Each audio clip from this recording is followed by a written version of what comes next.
Bonjour à tous et bienvenue sur ce nouvel épisode. Aujourd'hui, c'est un épisode qui est vraiment particulier pour moi parce que j'ai la chance, parce que j'ai l'honneur, j'ai la joie, d'avoir avec moi Gilles Lartigot.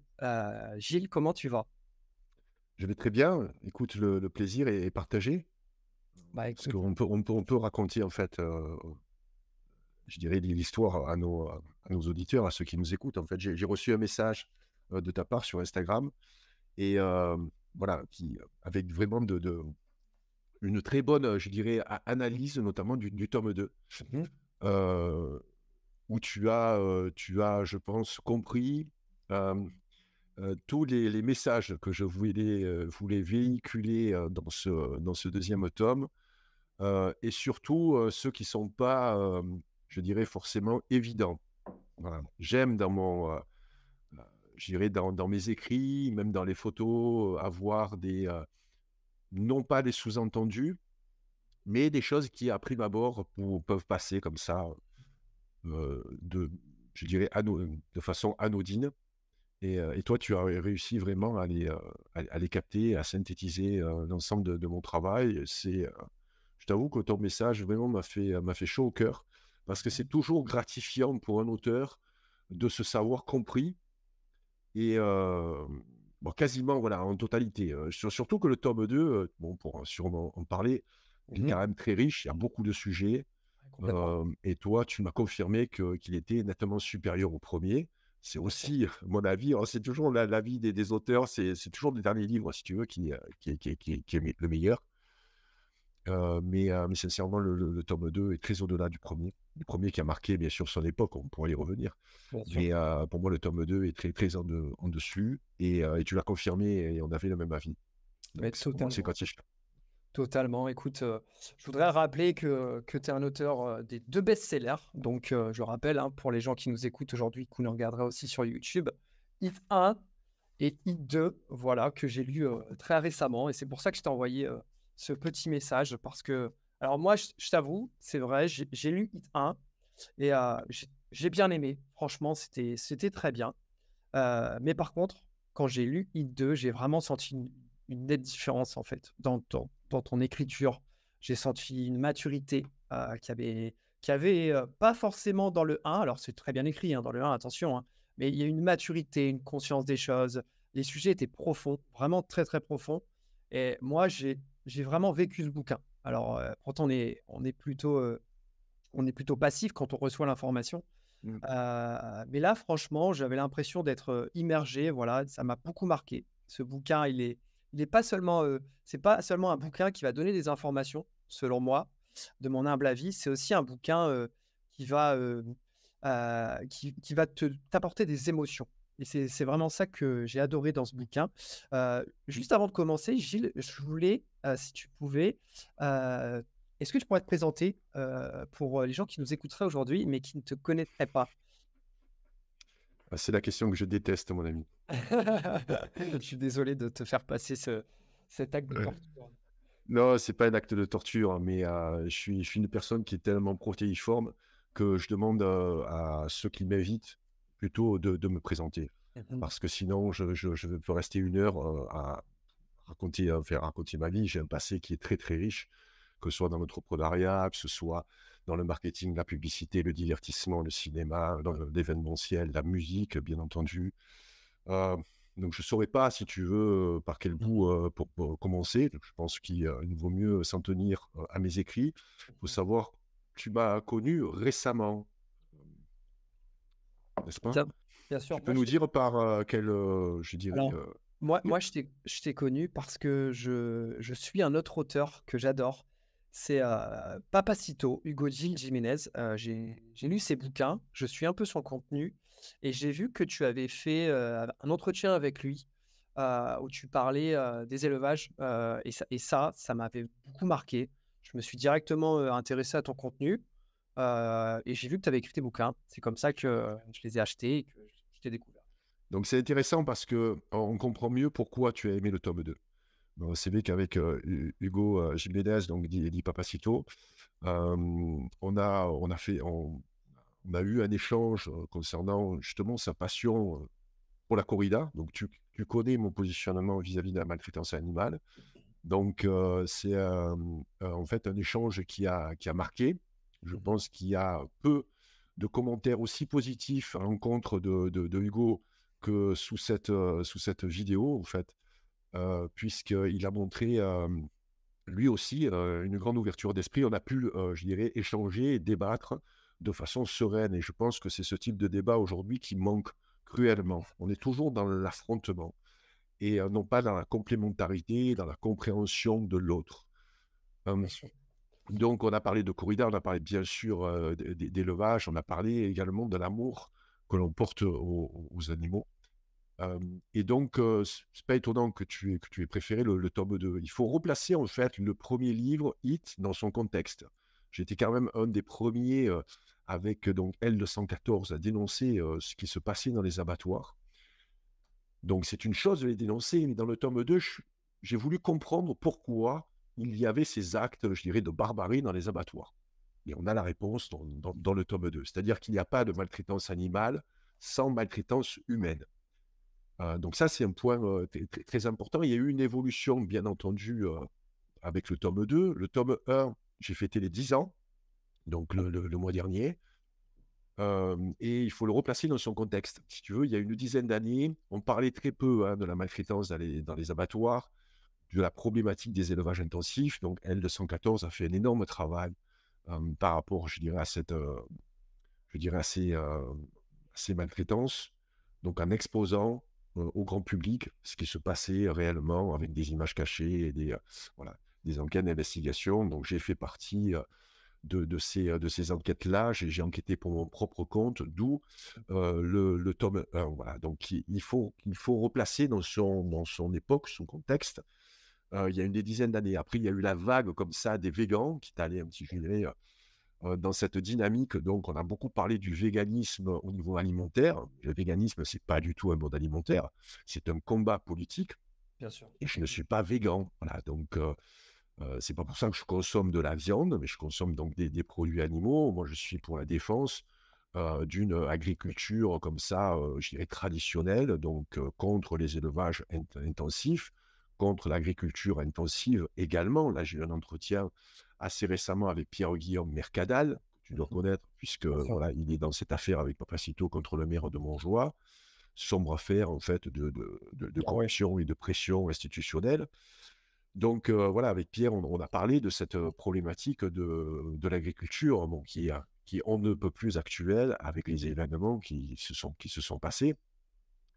Et cette, donc, je dirais, cette empreinte dans cette époque-là a marqué euh, donc ce développement d'une certaine prise de conscience au niveau de notre surconsommation, notamment de produits animaux.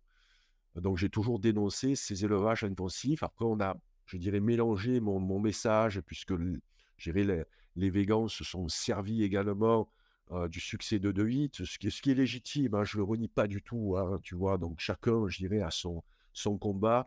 Moi, j'ai du mal à supporter les personnes qui pensent être dans le juste, dans le bien, et qui sont en dehors de toute forme de réalisme, de réalité, tu vois, Ouais. comme L214 qui veut fermer tous les abattoirs.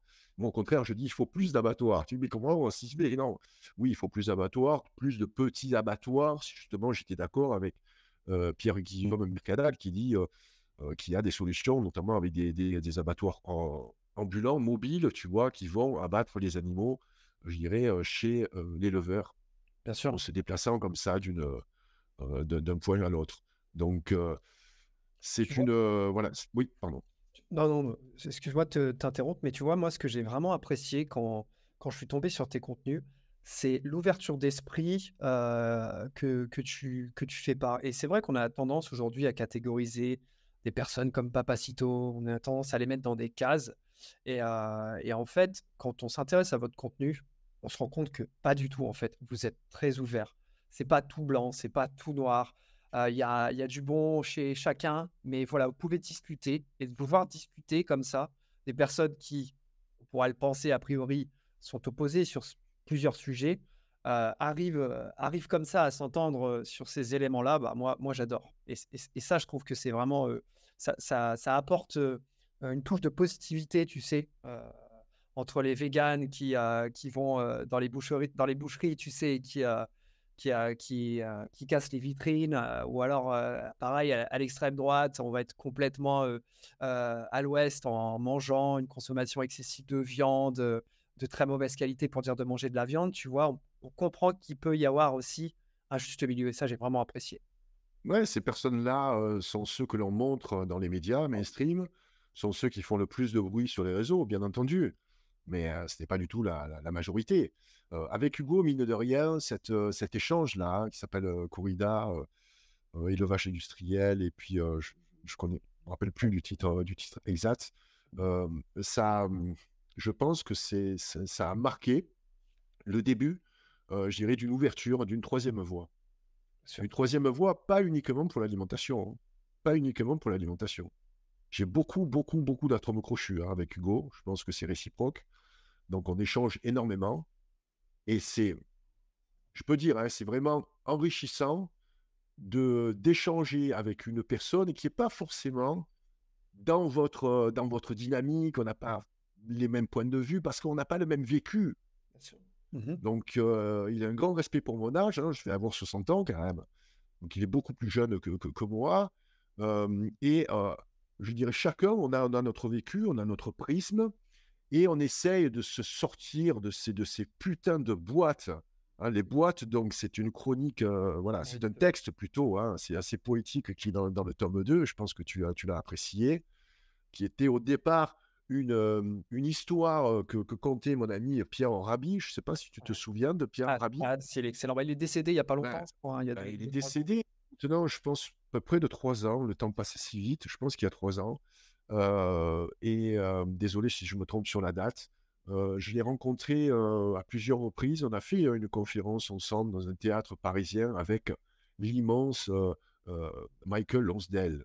Tu vois cet acteur Michael Ouais, Lonsdale qui était, voilà, c'est un monument, grand, je dirais, admirateur de saint Thomas d'Aquin. Je me rappelle qu'il avait lu un texte, mais alors il y a des gens qui sont des lecteurs, qui sont des conteurs extraordinaires. C'est une grande perte, hein, Michael Lonsdale. bien Et sûr. donc, bon, Pierre Rabhi, en fait, on en parle très peu. Tu vois? Une fois qu'on meurt, en fait, On passe à autre enfin, on chose. perd, ouais, on passe à autre chose, on perd le fruit de notre travail et malheureusement, il y en a d'autres qui prennent le travail, tu vois? Et puis qui font pas les références. Et je voulais rendre hommage, en fait, à Pierre Rabhi, et ce texte, voilà, je l'ai nourri. Et je l'ai, actualisé, je l'ai remis dans le contexte, et les boîtes, c'est des boîtes dans lesquelles on nous met. Bien sûr. Hugo, clairement, c'est la boîte d'extrême droite, hein, et quand je discute avec lui, mais c'est des boîtes, en fait, qui sont aujourd'hui, qui sont là pour cliver ceux qui s'opposent au pouvoir. Voilà. Ça, c'est la grande force du pouvoir en place. C'est pas nouveau, c'est pas juste sous l'ère macronienne, hein. Ça existe depuis, quasiment depuis que la politique est politique, mais plus spécialement depuis l'avènement des médias dans les années 70-80, où là, il a fallu, coller des étiquettes. C'est ça. Avant les politiques, tu vois, même de partis opposés, dîner ensemble étaient des amis, même étaient des potes. C'était le combat politique, le combat avec une certaine, grandeur, tu vois? Avec une certaine, je dirais Dignité. classe. Mmh. Et c'est juste une bataille de gamins dans les maternelles, quoi, C'est clair. Bien sûr. tu vois? Et c'est pas parce on a des idées opposées qu'on ne s'estime pas. Non, moi j'estime, Hugo en tant qu'humain. Je trouve que c'est quelqu'un aujourd'hui qui a trouvé le chemin de la foi, comme lui, je suis catholique, et lui, il en parle, mais alors d'une façon, je sais pas si tu as écouté son Ah podcast ouais, j'ai tout sur écouté. la religion. Bah, moi, c'est un podcast que je partage à mes amis, qui sont comme ça dans cette, sacro-sainte laïcité, tu vois? Cette république qui a imposé comme ça la laïcité, qui a ringardisé, cette magnifique religion, qui est le christianisme, et il ne faut pas oublier que la France quand même, est la fille aînée de l'Église, quoi. Mais On bien on sûr. on a ça en nous, tu vois? C'est pas Et il ne faut pas s'en servir justement pour en faire une guerre de religion, justement. C'est des Donc voilà.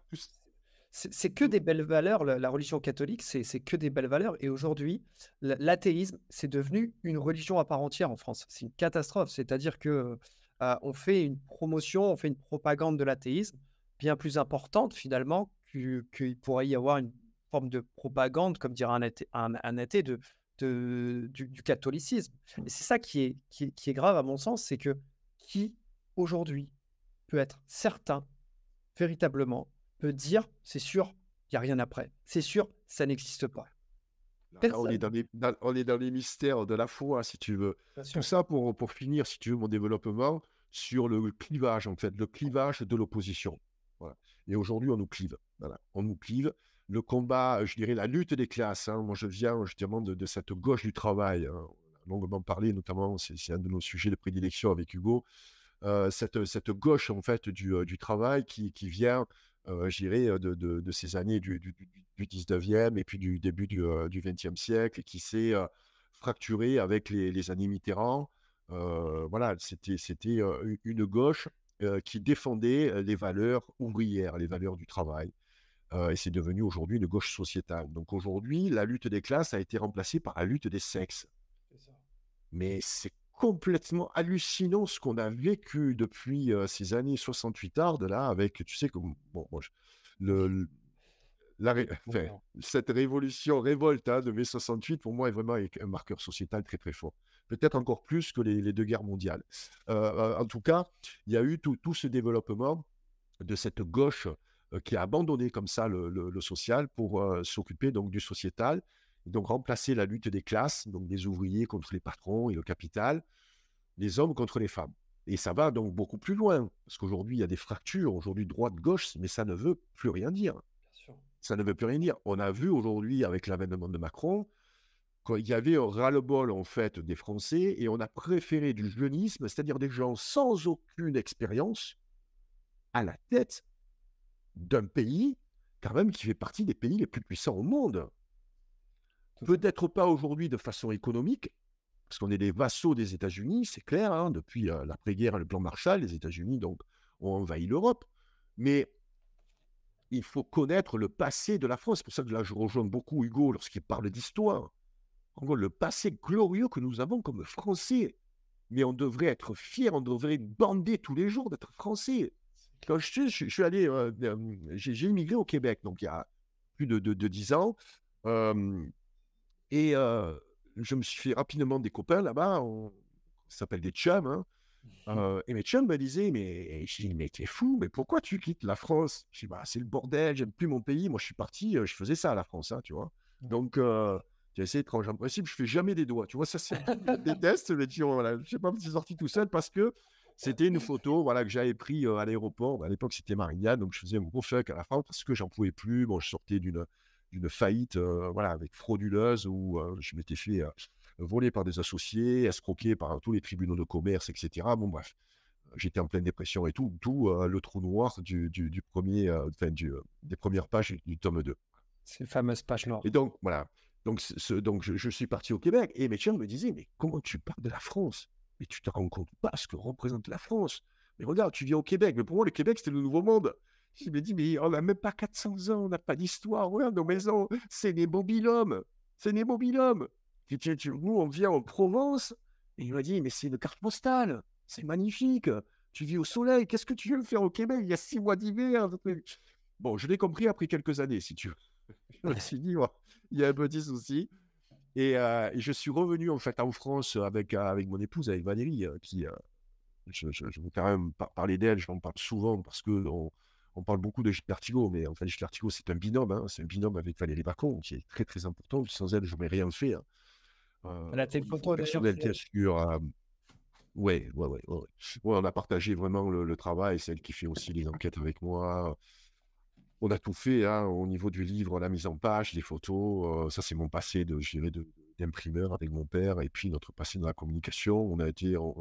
On est redevenu artisan. Si tu veux, j'ai géré des sociétés avec plusieurs dizaines de personnes, plusieurs millions d'euros. Mais ça me donne mal à la tête. Tu vois, quand je pense à toutes les charges sociales que j'ai payées, C'est dingue. je dirais tous les impôts que j'ai payés et je me suis retrouvé en revenant en France, je n'avais même pas de carte vitale. Mais tu sais que j'ai failli foutre le feu, en fait. Je me suis dit, mais comment ça? Tout ce que j'ai payé pendant 30 années de travail, je reviens, hein, non, mais vous avez pu cotiser, là, vous n'avez plus de carte sociale.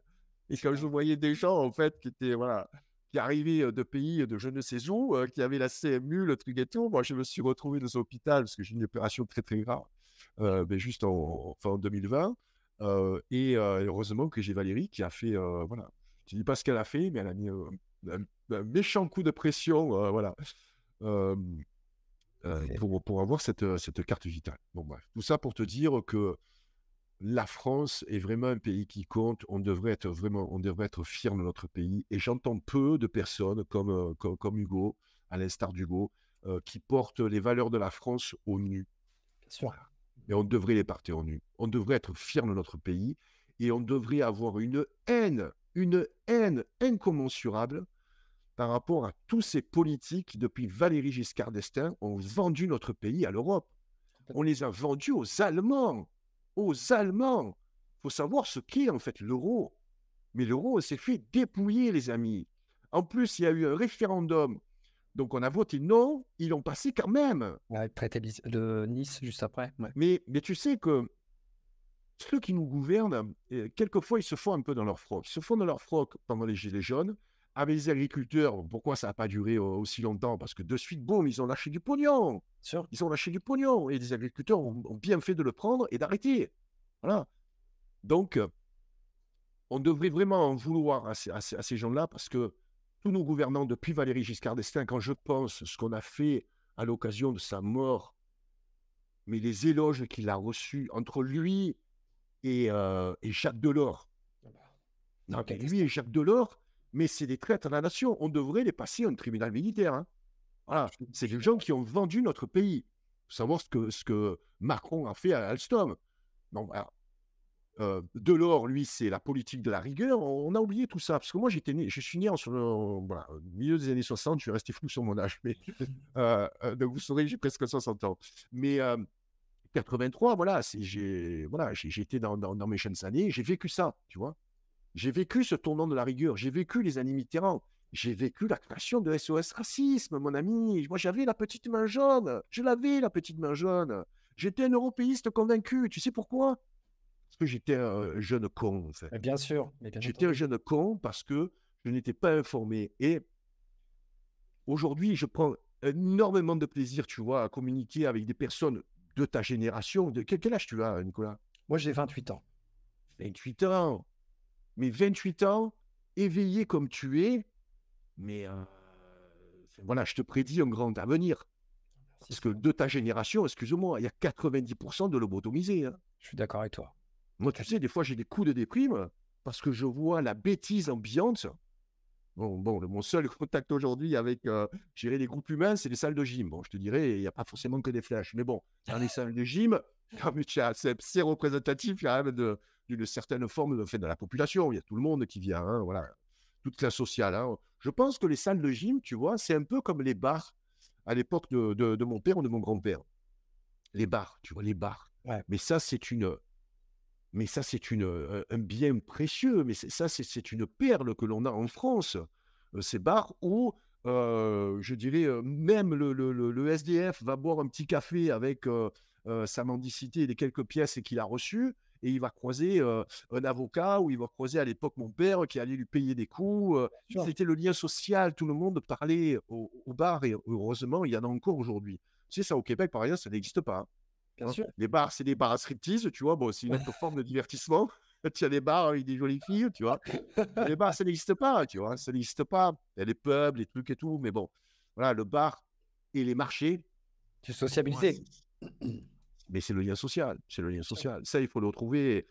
Voilà, et c'est des personnes de ta génération voilà, qui sont réveillées comme toi, mais vous avez pris une longueur d'avance. Vous serez irrattrapable. Mhm. Vous allez de toute façon, passer entre les mailles des filets et puis vous n'allez pas vous faire embarquer par toute cette domestication avec la télévision, le divertissement, le Netflix, le chips, la pornographie, j'en Ah, passe des mais meilleurs. Quoi, ouais.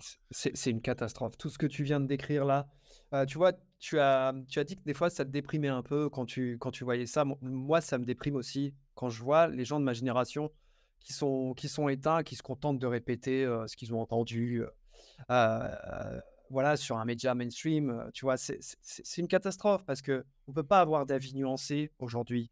il faut qu'on rentre dans le moule. Et si on rentre pas dans le moule, comme tu parlais des fameuses boîtes là, bah, tu vas être un peu mis au banc de la société. Alors là, on parlait de Papacito, mais il y a des gens quotidiennement, là, il y a des gens qui peut-être nous écoutent aujourd'hui, qui sont aussi des fois, par leurs idées, par leurs réflexions, mis au banc de la société. Tu sais, aujourd'hui, c'est politiquement incorrect, même avec un groupe d'amis, même dans un milieu universitaire, même quand tu fais des études, de donner certaines idées, de donner son avis. Plutôt parler de liberté d'expression quand, en fait, tu peux pas, discuter ouvertement, de tes propres idées. Voilà, parce que tu vas Mmh. être exclu de certains milieux, on va pas t'inviter à tel endroit, par exemple. Et je pense elle est là la catastrophe, c'est que d'une part, tu l'as dit, on n'a même plus ces milieux de sociabilisation primaire, ces fameux bars, ces fameux, marchés où on rencontrait les gens, on apprenait à les connaître, on apprenait leur quotidien, la difficulté de chacun. On apprenait à être empathique avec ces gens-là. Donc, d'une part, on n'a plus ces lieux-là, ce qui fait que ça a pour conséquence, bah, effectivement, qu'on va se renfermer sur nous-mêmes, on va être derrière les écrans, on va juger beaucoup plus rapidement notre prochain, je trouve, et on va se renfermer en fait. Et il y a d'autre part, en plus de ça, il y a d'autre part le fait que dès lors que tu sors un peu du carcan, on va t'écarter gentiment et on va dire non, non, non, toi, on ne veut pas t'écouter. Et ça, c'est, je trouve, extrêmement frustrant, c'est extrêmement dérangeant. On veut pas t'écouter pour une simple et bonne raison, c'est que la plupart, en fait, de ceux qui réagissent de la sorte n'ont pas d'argument à t'opposer. Parce que, vu tout ce qui se passe aujourd'hui concernant la cancel culture, le wokisme, le LGBTisme, je le dis assez souvent, j'ai en mémoire un de mes meilleurs amis qui était drag queen et qui est décédé du sida. Mmh. J'ai connu cet environnement, hein, je dirais des travestis, cet environnement aussi des homosexuels. Faut pas oublier que j'étais aussi dans le show business, donc voilà, c'est peut-être un milieu où, non pas il y en a plus qu'ailleurs, on dirait qu'on parle d'une espèce, tu vois? Au moins alors non pas de disparition, hein, mais voilà, donc j'ai beaucoup d'amis, en fait, encore dans ce milieu-là, parce que c'est un milieu, hein, c'est voilà, sans Bien forcément sûr. les stigmatiser. Eh ben, en fait, il y avait pas de soucis. Il y avait des soucis avec, bien sûr, des cons, qui se moquaient, de lui, lorsqu'il était, habillé, qui sortaient un peu dans la rue, tu vois? Mais il y avait une espèce je dirais de non pas de décontraction, c'était on était dans l'acceptation, dans Bien la sûr. compréhension, voilà et aujourd'hui, le fait d'en parler, c'est comme SOS Racisme, en fait. SOS Racisme a créé le racisme. Je veux pas dire qu'il n'y avait pas un fond de racisme chez certaines personnes. C'est quand on parle, comme tu parlais, des droitards, moi que je ne supporte pas, ceux ils aiment manger de la viande juste pour faire chier Sandrine Rousseau. Mais tu as pas besoin de manger de la viande pour faire chier Sandrine Rousseau. Je dirais, elle se fait chier toute seule, quoi. Tu vois, c'est juste un C'est sketch clair. ambulant. Non, mais c'est un sketch ambulant. Comment? Non, mais sérieusement, Nicolas, comment tu peux. Elle est députée, cette femme-là. Elle est C'est clair. députée. C'est une Mais elle est catastrophe. députée. Mais les conneries qu'elle sort, mais c'est juste une abomination. C'est une Bien sûr. abomination intellectuelle. Mets-toi à la place des vrais politiques. S'il y en a encore, hein, quand même, des vrais politiques et tout, bon. Allez, on cite Jean Lassalle. Je sais comment je sais que Pierre Guillaume et Hugo l'aiment bien. Mais tu t'imagines à la place de Jean Lassalle C'est une catastrophe. qui voit arriver Gabriel Attal, Premier ministre. Non, mais à un moment donné, Premier ministre, il faut que tu aies un minimum d'expérience. Le gamin, il sort de l'école alsacienne. Vous savez ce que c'est l'école alsacienne? Parce que vous êtes une génération de fouineurs, hein, vous vous intéressez, voilà. Non, mais tu prends Juan Branco, tu lis son livre Crépuscule, tu te dis, tu te mets les mains sur la tête. Voilà. Donc, on- tout est aujourd'hui à disposition. C'est pour ça que je citais Noam Chomsky, qui disait comment se fait aujourd'hui, on a toutes les informations à notre disposition et on sait si peu de choses. Bon, on sait si peu de choses pour ceux qui s'abrutissent uniquement de séries. Bon, moi, les séries, j'en regarde quand je fais mon cardio parce qu'il faut que je me lave un peu l'esprit quand même. Tu vois, je suis pas un psychopathe à écouter voilà, Oui. que des conférences ou de physique quantique, hein. Bon, en plus, je déteste la physique quantique. Je sais pas pourquoi je dis ça, mais bon. Euh, Mais voilà, il y a des séries qui sont très intéressantes. D'ailleurs, dans mon émission le dimanche, tu vois, je fais toujours il y a toujours un thème sur des séries ou les films. C'est pas forcément des films anciens, ça peut être aussi des séries récentes. Il y a de très belles choses. Donc voilà, le divertissement doit rester. Mais si on se gave que de facilité, que de divertissement, tu sais, la nourriture intellectuelle, quand je dis il faut nourrir le corps et l'esprit, tu nourris l'esprit en écoutant des choses qui vont t'élever intellectuellement. Totalement. C'est comme quand tu nourris le corps. La principale problématique aujourd'hui de notre mauvaise santé, c'est qu'on mange plus par gourmandise que par nécessité. On mange parce que c'est bon au goût. On ne mange pas parce que c'est bon pour nos besoins physiologiques. Non, on mange parce que c'est bon au goût. Et donc aujourd'hui, on ne s'instruit pas, on se divertit. Parce que c'est beaucoup plus facile de se divertir. Mais lorsque je sais que tu as cette dynamique-là, tu suis des auteurs, tu suis des personnes qui produisent sur le net. Moi, je fais, c'est fantastique. Moi, depuis 4 ans avec le Hit Club, ben, j'ai ma propre chaîne de télé, en fait. Exactement. Bon, j'ai pas le nombre d'abonnés de Canal+. J'aimerais bien, si tu veux, j'aurais d'autres moyens. Là, je suis tout seul dans mon bunker. J'ai pas, bon, je dirais, de petites stagiaires que je pourrais, si tu veux, harceler sexuellement à la Jean-Marc Morandini ou de petits stagiaires plutôt. Mais je suis tout seul, si tu veux. Voilà. Donc, j'ai pas beaucoup de moyens, mais qu'est-ce que je suis heureux, mon ami. Qu'est-ce que je suis heureux. Moi, je suis un concepteur d'émissions. Moi, je suis un grand fan d'Ardisson. Voilà, ça a été un peu mon C'est maître passé d'ailleurs sur pendant Ardisson. les interviews. Oui, je suis passé sur Ardisson. Bah ouais, le fameux passage avec Michel Simès. Bon, qui Ouais. m'a valu d'exclus de la télé, hein, parce que lorsque Michel Simès me dit ouais, le grand barbu, là, je ne veux plus. Hein. Bah, sûr que quand je te fais éclater, bon, c'est sûr que tu ne vas plus remonter sur le ring, tu vois. Bon, bref. C'est clair. C'est un Mais sacré. qu'est-ce que je suis heureux. Qu'est-ce que je suis heureux, mon ami. Je suis beaucoup moins riche qu'avant, mais je suis beaucoup plus heureux. Donc aujourd'hui, lorsque on a des personnes que l'on suit et qu'on s'abreuve comme ça de leur, je dirais, de leur savoir, ça vaut toutes les séries Netflix. Mais Ça totalement. vaut toutes les séries Netflix. Hein.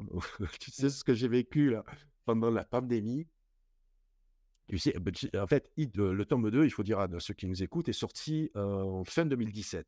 Ouais. C'était avant tout ce qui arrive, hein, c'était un peu prémonitoire. Hein. J'avais fait un clip, je ne sais pas si tu as vu, parce que je porte mes paroles aussi en musique, c'est une espèce de slam, ça s'appelle Aura.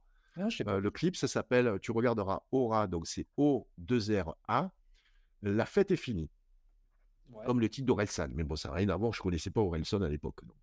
Donc c'est sorti en janvier 2019. Tu verras, je suis dans le bunker avec Valérie, on a un masque à gaz, il y a de la fumée et tout. On s'est dit, bon, c'est un clip prémonitoire, en fait, c'est devenu un clip prémonitoire, tu vois. Donc c'était janvier 2020, il est sorti en janvier 2020. Bon, bref. Ouais. Je mettrai dans la Donc, description. tout ça, si tu veux, pour te dire que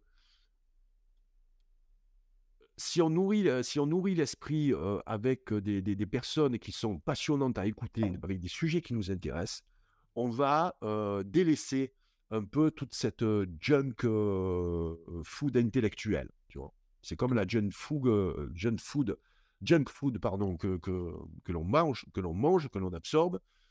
Euh, on va se déshabituer, on va prendre surtout plaisir. On va prendre plaisir à s'instruire. Totalement. Et tu vois, tu fais un lien qui est hyper intéressant parce que on nous donne à bouffer du divertissement quotidien, tout le temps. On nous dit comment il faut manger. Donc, au sens propre comme au sens figuré, à la fois dans notre assiette, mais aussi dans les divertissements intellectuels, si on peut me parler en ces termes intellectuels, avec des grosses guillemets. On est en fait rien de plus, rien de moins que des animaux d'élevage intensifs. Pas faux, pas faux. Moi qui ai vécu la télévision dans les années voilà, 70 jusqu'aux années voilà, actuelles, il y a eu un bouleversement. Il y a eu un bouleversement au passage à l'an 2000. En fait, jusque dans les années, je dirais, 90, on avait des émissions, quelques émissions qui étaient de haute volée intellectuelle. D'ailleurs, tu regardes les archives de l'INA, lorsque tu regardes ne serait-ce que Bernard Pivot avec l'émission Apostrophe, qui invitait donc des écrivains. Je te parle d'Apostrophe parce que pour moi, c'est l'émission voilà, qui est assez symbolique. Tu écoutes je dirais, voilà, les émissions, tu vas voir la richesse de leur langage, hein, leur langage oral. Ils ont un bagage linguistique qui est autrement plus important que celui que l'on a aujourd'hui. Et je t'avoue que même moi, quelquefois, je perds parce que et j'écoute trop de niaiseries parce que je lis quasiment tous les messages que je reçois sur les divers réseaux sociaux, parce que voilà, je me fais fort d'y répondre. Je t'avoue qu'il n'y en a pas beaucoup qui sont aussi bien formulés que le tien, hein. Ah ouais, Il y en a même très peu. Et mine de rien, ça entame un peu, voilà, ton aisance à parler. Bon, j'ai quand même gardé une certaine, tu vois, gymnastique. Mais je t'avoue que même à l'écrit, il m'arrive aujourd'hui de douter. Même des correcteurs orthographiques te font faire des fautes. oui, Là, ça je c'est vais vrai. envoyer, pas plus tard que cet après-midi, là, j'ai envoyé le premier extrait avec Pierre Guillaume. Donc, c'est peut-on se passer de glyphosate. Donc, peut-on, c'est P-E-U-T Ouais, tiré O-N. ouais, bien Ben, sûr. j'ai écrit peut-on et le correcteur orthographique m'a mis peut-on avec un X, un T et UN. Mais ça m'a fait douter. Je me suis dit, oh, j'aurais fait une faute. Tu vois. Donc, C'est une catastrophe. c'est catastrophe. Et tout le monde se glosse aujourd'hui de l'arrivée, ou se réjouit aujourd'hui, pardon, de l'arrivée de l'intelligence artificielle. Mais heureusement qu'elle arrive l'intelligence artificielle, parce que c'est comme les téléphones mobiles. Moi, avant, je connaissais quasiment une vingtaine de numéros par cœur. Aujourd'hui, je ne connais quasiment aucun, à part le mien. Et celui de mon épouse, et encore. Et encore. Ouais, bien Parce sûr. qu'on a délégué notre mémoire, notre intelligence à ça. Et aujourd'hui, on va la déléguer à de l'intelligence artificielle. Certes, l'intelligence artificielle, moi, je me sers sur quelques applications, tu vois, mais je m'en sers comme outil. Et il y en a qui s'en servent comme outil de création. Mais en fait, ce n'est plus eux qui créent. Ce n'est plus eux qui créent. En fait, on va leur donner de la matière, et c'est cette matière, en fait, qui va devenir leur création. C'est pas eux C'est qui ça. créent, tu vois. Il n'y aura plus Tu d'âme. vas avoir, tu verras une uniformité. On le voit dans tous les réels. Aujourd'hui, tu balances un réel qui t'envoie, qui t'illustre. Tu vois, tu fais un réel, par exemple, sur un truc pour laver les vitres. Tu vas avoir différentes photos qui vont agrémenter ce réel. Tout le monde va faire les mêmes choses, en fait. Elle est où l'originalité? Moi, je viens du milieu artistique. J'avais dans la musique. Voilà, j'ai toujours aimé les précurseurs. Les gens qui vont inventer un style, qui vont inventer un genre musical. Mais aujourd'hui, qu'est-ce que tu veux inventer avec l'intelligence artificielle? Tu inventes rien, mais comme tu le dis, regarde, dans la musique, on a eu des mouvements incroyables. Quand tu te dis, je sais pas, le rock, les années 50, 60, Elvis Presley, on avait vraiment des gens qui sortaient de l'ordinaire. Ils avaient leurs pattes, ils avaient leur âme, ils avaient leur personnalité, tu vois. Aujourd'hui, ces gens-là, ils seraient là aujourd'hui. On dirait que ce sont d'extrême droite. On dirait qu'en fait, ce sont des gens qui font trop de vagues, en fait. Ça dérangerait trop. Et comme tu l'as dit, il n'y a plus vraiment de personnalité, il n'y a plus d'âme. Déjà, on n'a plus le temps de réfléchir parce qu'on est toujours stimulé. Donc, notre cerveau, il n'a même plus le temps de se faire chier, en fait. Donc, tu vois, avant, moi, je vois, quand j'étais gamin, j'allais me promener en forêt avec mes parents. Donc, on avait le temps de découvrir la nature, on avait le temps de réfléchir, de se poser des questions, d'avoir des idées sur les choses. Aujourd'hui, tu te déplaces, tu regardes ton portable, enfin, la majorité des gens regardent leur portable, ils réfléchissent plus. Très, très important ce que tu dis là. Ça sera d'ailleurs, il faudra qu'on fasse d'autres podcasts tous les deux, mais on va les faire thématiques. Parce que là, je m'aperçois, ça fait 40 minutes qu'on parle, tu n'as pas parlé de mes bouquins, hein. Moi, je suis là pour prendre des bouquins, merde. Non, je suis plaisante, reste sur cette dynamique, j'adore. Discussion ouverte comme ça, tu sais que je digresse à fond, moi. Donc, tu vois, par exemple, lorsque je fais beaucoup de réels, en fait, sur Insta. Moi, j'aime les réels parce que c'est comme de la publicité, en fait, les réels. Aujourd'hui, les gens ont besoin de ça. Tu vas aiguiser, pardon, leur curiosité. Voilà, tu vas éveiller leur curiosité. Et très souvent, c'est soit le matin ou en début d'après-midi, je vais prendre mes ânes et on part, j'irai se promener pendant voilà, une petite heure. Certes, j'ai le portable, mais je ne regarde pas ni mes messages et tout, je le garde. Et puis, je laisse mon esprit comme ça, je dirais, s'évader. En disant, tiens, qu'est-ce que je vais pouvoir dire aujourd'hui, tu vois. Et d'un coup, tu as une idée qui germe, tu vois, qui descend, voilà. Bon, moi, je dirais, ça descend, hein, ça ne monte pas. Les idées, elles descendent dans du ciel. Donc, tu captes cette idée, tu vas comme ça, en marchant, en regardant. C'est les animaux, les animaux, en fait, ça nous relie à notre humanité. Voilà, pour ceux qui n'ont jamais vécu avec des animaux, que ce soit les animaux de compagnie ou même les animaux grégaires, c'est encore autre chose. C'est encore autre chose. Je vois que depuis que j'ai les ânes et puis les brebis, c'est autre chose parce que tu les domestiques pas, voilà, tu vas à leur rythme et eux, ils ont juste comme souci de se nourrir. Se Mhm. nourrir et puis essayer de se dire, tu vois, de se promener. Ils sont aussi expressifs, hein, ils nous font comprendre lorsqu'ils veulent bouger, ils veulent aller d'un endroit à un autre. Ils nous suivent également, puisque voilà. Euh, et comme tu dis, cette rupture avec tous ces stimuli que nous envoie la vie moderne, notamment avec le portable, c'est fortement nuisible. Comme tu dis, on peut plus se poser pour réfléchir. Voilà. Sûr. Et moi, je t'avoue que ces dernières années, c'est ce qui m'a freiné, hein, dans l'écriture peut-être d'un nouveau livre. C'est cette prédominance de l'information, de cette immédiateté, parce que pendant quasiment 3 ans, encore plus pendant la pandémie, pour en revenir avec la pandémie, dans le tome 2, je décris un peu je dirais les mécanismes, notamment de l'ingénierie sociale. On était en plein dedans. Tu te rends compte, j'ai vécu, je dirais, en temps réel. Pour moi, chaque matin, c'était une série Netflix. C'est dingue. Un coup les masques, un coup ne sortez plus, un coup restez assis, sinon le virus, vous allez le choper. Donc, enfin, voilà, moi j'ai vu des personnes à Marseille, en plein mois d'août, se baigner avec le masque. Oh là là, mais c'est grave. Et tu vois, j'ai compris que en fait, c'était perdu, c'était un combat de toute façon perdu d'avance. Il y aura les élus, il y aura ceux qui vont s'en sortir, et il y aura les zombies qui vont de toute façon qui sont aujourd'hui lobotomisés, qui sont survaccinés, qui sont encore dans cette dynamique-là, de cette peur, voilà, tu vois, d'un virus, cette peur de mourir. Et euh, je l'ai compris lorsque, à la rentrée, je crois que c'était la rentrée 2021, il me semble, ou ouais, 2021, où les enfants devaient aller à l'école masqués. Les parents donc leur ont mis le masque. J'ai eu des retours de professeurs qui étaient contre, mais qui ont abdiqué parce que sinon ils n'arrivaient plus à enseigner. Comment tu vas enseigner avec un gamin lorsque tu vois plus la moitié du visage? Et quand tu regardes certains films d'anticipation, tout ça en fait ce sont que des signes, hein, le masque et la marque de la bête également, hein. Mais on ne va pas rentrer trop dans l'ésotérisme ou tout ce genre toute cette symbolique sataniste, hein, qui est en place depuis maintenant des décennies. Donc j'ai compris que le combat était perdu. Donc il y aura ceux qui resteront, comme on dit, éveillés.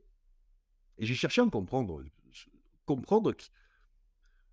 quelle est la différence entre quelqu'un qui va suivre le narratif mainstream, qui va croire que le gouvernement est Mhm. là pour notre bien, tu vois, nous donne des directives pour qu'on reste en santé, sachant que voilà, ils ne veulent pas forcément payer des retraites jusqu'à ce que tu aies 100 ans. Hein. Ce n'est pas Bah, forcément dans leur intérêt. Hein. bien sûr, bien sûr.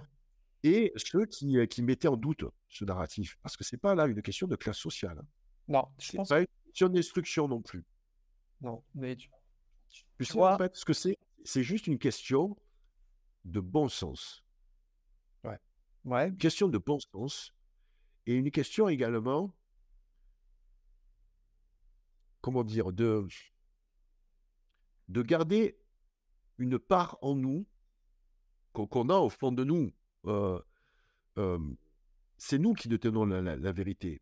Donc, les personnes qui se sont fait embarquer dans ce narratif, soit c'était des personnes qui étaient naïves, soit c'était des personnes aussi, j'ai remarqué, qui faisaient partie de ce qu'on appelle les boomers, qui ont oui, été élevés avec, tu vois, cette croyance que voilà, le gouvernement veut notre bien et que surtout que les médias, c'est les médias en fait qui disent la vérité. ouais. Tu comprends? Sur Internet, il peut y avoir du n'importe quoi. J'ai oui, sur Internet, il y a tout et n'importe quoi.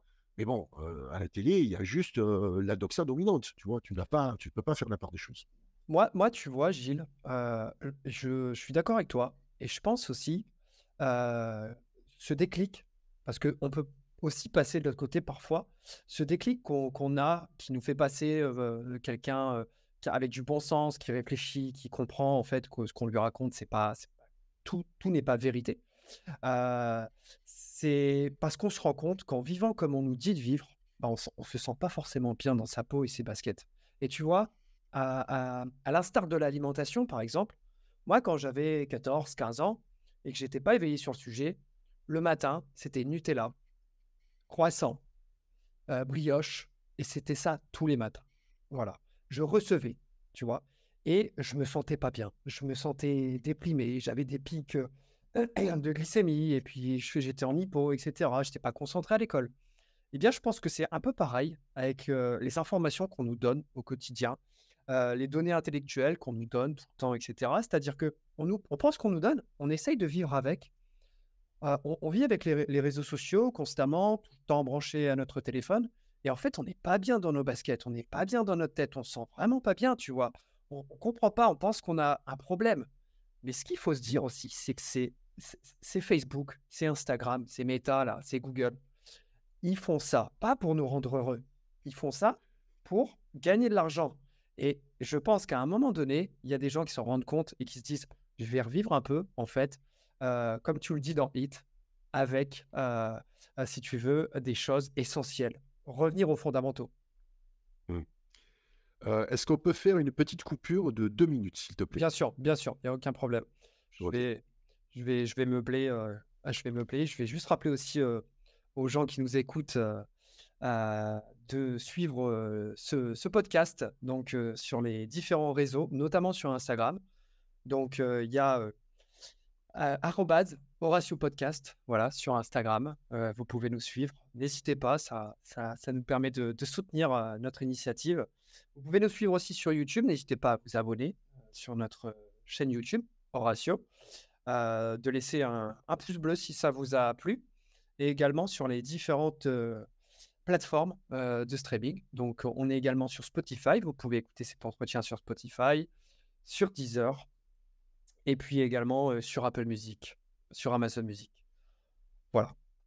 Concernant ton analyse sur le capital, en fait, c'est le capital qui régit tout, hein. C'est le capital, en fait, c'est pas les hommes, en fait, c'est le système, ce que décrit, en fait, Karl Marx, en dehors de cet aspect, je dirais, de gauchiste ou communiste, ou voilà, le capital, c'est une machine, en fait, qui engrange des revenus, Mhm. et le capital va là où il y a de l'argent à faire. Il est évident que, voilà, je dirais que les réseaux sociaux, que ce soit les moteurs de recherche, etc., voilà, ce sont des algorithmes, ce sont, en fait, euh, pour moi, ça reste des outils. C'est comme l'alimentation, il n'y a pas forcément de complot derrière ça. Je sais qu'il y en a qui aiment bien, voilà, avoir du complot de partout. En voir de partout, c'est comme en voir nulle part, hein. Là aussi, tu vois, Vous verrez. il faut raison garder, voilà, il faut qu'ils soient mesurés. Moi, je prends le parallèle de l'alimentation. Lorsque cette alimentation industrielle est arrivée, elle est arrivée avec la création des boîtes de conserve. Au départ, c'était une avancée, hein. On pouvait conserver comme ça des aliments. Donc, on allait pouvoir, comme ça, se substanter pendant les périodes de famine. Donc, c'était vraiment un progrès, entre guillemets, dans le bon sens du terme. Alors ensuite, il est arrivé comme ça dans les années 60-70, cette alimentation qui, à base de plats préparés, parce que les femmes sont allées sur le marché du travail, il faut le dire, hein, c'est pas être un misogyne que de dire ça. En fait, il n'y avait plus personne en cuisine. Tout ça parce que également, le coût de la vie a augmenté.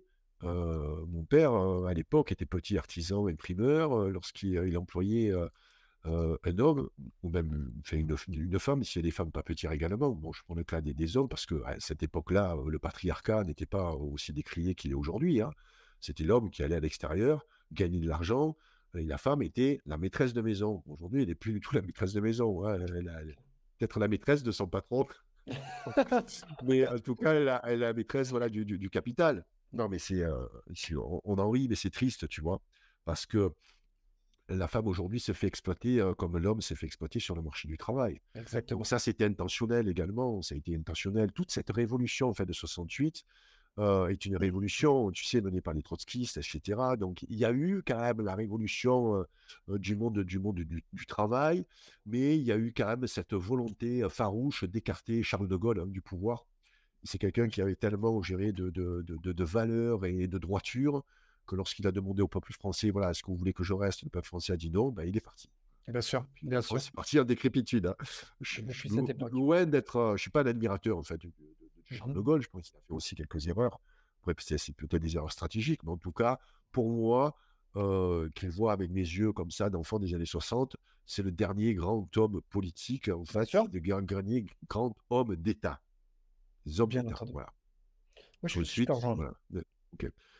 Donc, en fait, pour en revenir donc, à l'alimentation, on a mis en place donc, cette alimentation industrielle qui est quand même la cause de tous les maux, hein. Cette alimentation industrielle avec des plats préparés où on peut manger, je dirais, du lundi au dimanche. Je dirais, on peut varier ses repas. On peut passer d'une nourriture indienne, vietnamienne, au couscous, ou à la choucroute, à la pizza, tout ce que tu veux. Tu as la nourriture du monde, en fait, tu vois. Chez C'est vrai. Picard, par exemple. Tu vois, Picard, tu as le rayon nourriture du monde, je pense, hein. Bon, bref. Bah, ça n'a pas été une volonté des industriels de nous empoisonner. Mhm. Ça a été une volonté de faire du pognon. Pourquoi? Parce que nous, voilà, que ce soit les hommes ou les femmes, on a eu accès après aux micro-ondes qui ont été inventés pour vendre des plats préparés, hein, parce que les plats préparés étaient dans le plastique, tu ne vas pas les faire réchauffer au four. Et ça faisait gagner du temps. Bien sûr. Ça Mhm. faisait gagner du temps. Et tu vois, là, on est en train avec Valérie, donc, qui est naturopathe animalier, herboriste vétérinaire. Elle fait ses premiers ateliers comme ça en ligne, parce que malheureusement, on ne fait plus de conférences aujourd'hui en physique. C'est beaucoup trop dur, beaucoup trop lourd au niveau des coûts. Mhm. Donc, on les fait en ligne. Et elle parle de l'alimentation des animaux. Parce que les croquettes, c'est un peu C'est une la catastrophe. même chose. Un Ah, des c'est pas une plus. catastrophe. Non, là aussi, tu es un peu trop extrême. Tu es trop de droite, là, par contre. On va revenir un petit peu sur la gauche, d'accord. Non, mais je plaisante. Mais dans les croquettes, il y a pas que du mauvais, si tu veux, dans cette nourriture industrielle, tu vois. Nous, on a une chatte qui va avoir 19 ans. Elle n'a pas mangé Ah ouais. de nourriture de ménagère. Elle n'était pas aux croquettes, elle était plutôt à la nourriture humide. Mais bon, je ne vais Mhm. pas aller trop développer ça, c'est vraiment la partie de Valérie. Mais c'est intéressant parce que ça a été mis en fait sur le marché, bah, là aussi pour faire gagner du temps, tu Bien vois. sûr. Mhm. C'était pas forcément pour notre bien, mais les industriels n'ont pas comme objectif de nous faire crever ou de nous rendre malades. Bon, par Mhm. contre, notre santé, ils s'en branlent. Ça je peux te l'assurer. C'est clair. Voilà, tu écoutes Christophe Brisset, voilà, vous êtes fou d'avaler ça. Il a fait un excellent livre sur le sujet. C'est un C'est trader dans génial ce livre. l'agroalimentaire, ouais. Je le mettrai dans la description. Ouais, trader dans l'agroalimentaire. Après les miens, hein, tu le mets après les miens. Je suis dans mes livres. Non, mais c'est des histoires géniales hein, que Ouais. vous pouvez sortir comme ça à table, hein. Moi, tu sors certains de mes sujets à table, tu risques de te faire des ennemis, mais bon, Ah bah. ça risque de graisser, tu vois, pendant les repas de famille. Donc voilà, cette nourriture industrielle, en fait, a été portée au nu parce que en fait, les consommateurs en avaient besoin. En fait, les principaux coupables, c'est nous. Bien sûr. Parce Mhm. que nous avons choisi voilà, cette nourriture-là. Alors, on n'est pas dans un état aussi dictatorial, hein, on n'est pas en Corée du Nord. Ah, aujourd'hui, on peut manger ce qu'on veut. Voilà. C'est à nous de devenir raisonnable. Devenir raisonnable. Tu sais que moi, mon credo, c'est le sport. Donc, moi, Ouais. j'ai vécu avec le sport. Voilà, je suis un grand admirateur d'Arnold Schwarzenegger. J'ai rencontré, j'avais à peine 20 ans. Ah, ça, c'est exceptionnel quand Euh, même. voilà. Ouais, c'est quand même dans les années 80, quand même, Ouais. ça commençait à devenir une grosse star. Il avait fait Conan, il venait de faire Terminator, je pense. Et tu l'as rencontré Euh, là à son gymnase. oui, ouais, en fait, c'était au Gold Gym. Bon, pour ceux qui connaissent, hein, c'est à Los Angeles. J'y arrivé, je me suis installé à Venice Beach et je suis allé de suite au Gold Gym parce que c'était le gym mythique, si tu veux, à l'époque. Et donc voilà, c'était, je crois, dans les années, devait être en 82, 83, il me semble. En tout cas, j'ai plus les dates en tête, tu vois. J'ai qu'un regret, j'ai pas de photos de l'époque et tout parce que Mhm. avant, en fait, on n'avait Visuellement. pas d'appareil photo, si tu veux, sur nous, tu vois, je te dis. Donc Ah ouais.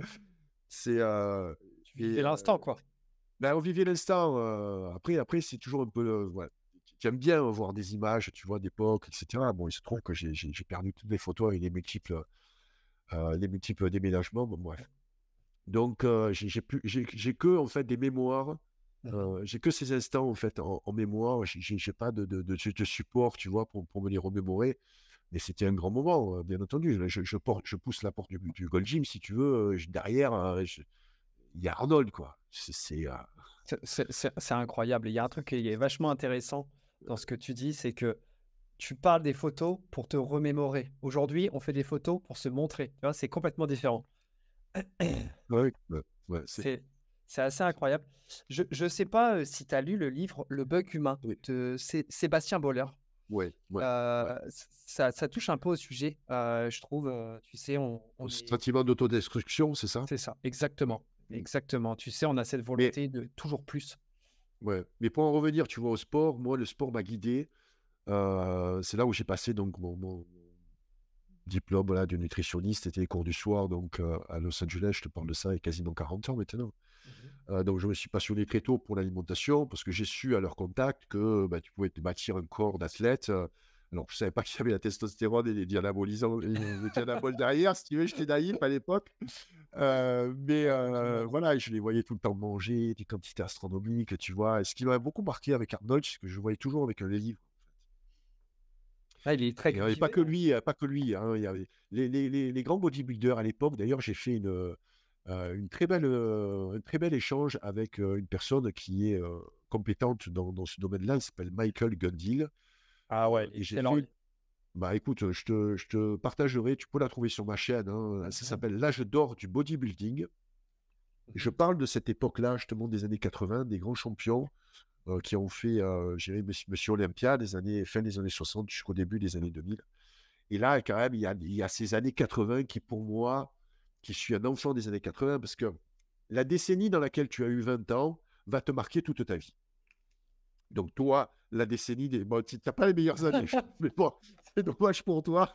Elle va te marquer toute ta vie. Parce qu'entre 20 et 30 Ouais, ans, c'est là où tu rentres dans l'âge adulte, c'est là où tu commences à bâtir ta vie. totalement. Et moi, cette décennie-là, je l'ai vécue dans les années 80. Et pour moi, les années 80, et j'en parle à longueur de temps, que ce soit dans la musique, les émissions que je fais dans l'univers musical, et que ce soit dans le cinéma également, les années 80, pour moi, c'est les années d'or. Oh ouais.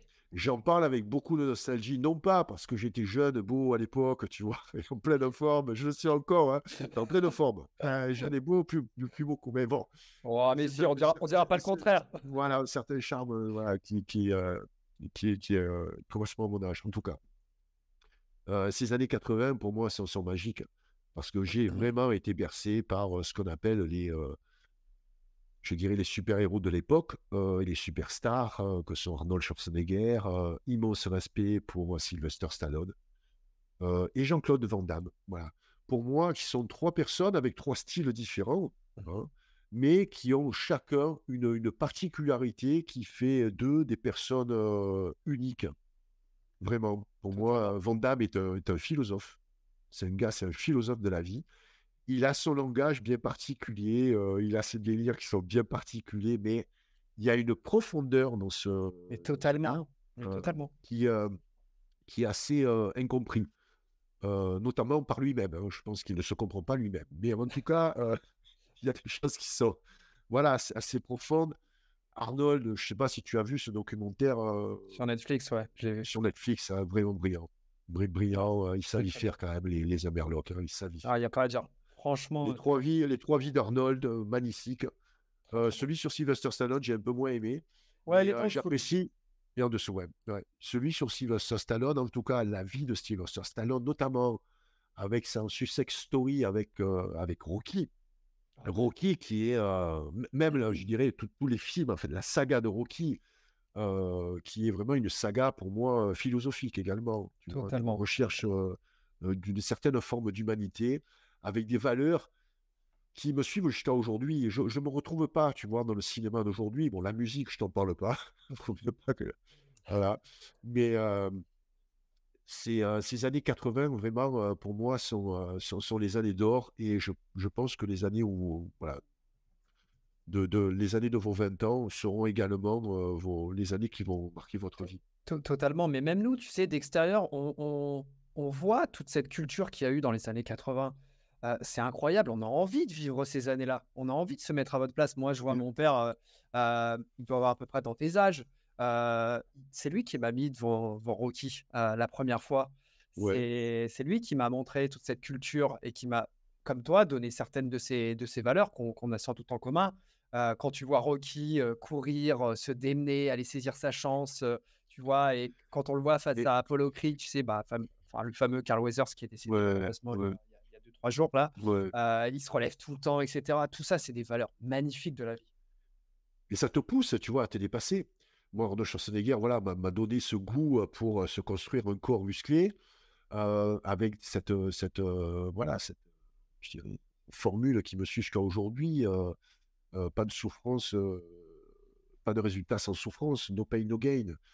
Souffrance, en fait, souffrance sous la barre, c'est pas une souffrance sadomasochiste, hein, c'est plutôt la tendance de l'époque, tu vois. Ouais, c'est clair, c'est totalement ça. Voilà, faire attention avec le no pain, no gain Mm. aujourd'hui. Mais voilà, me pousser de faire de la culture physique tous les jours, quand même. Ça fait cette année plus de 40 ans que je pratique, alors non pas tous les jours, j'exagère, mais de façon très, très régulière, 5-6 fois par semaine, facilement. Euh, et, euh, et Rocky, je me souviens de Rocky avec son fameux shaker, avec les œufs qui cassent. Oh ouais, les 5 Shaker, là. qu'est-ce que j'ai bouffé comme œuf cru?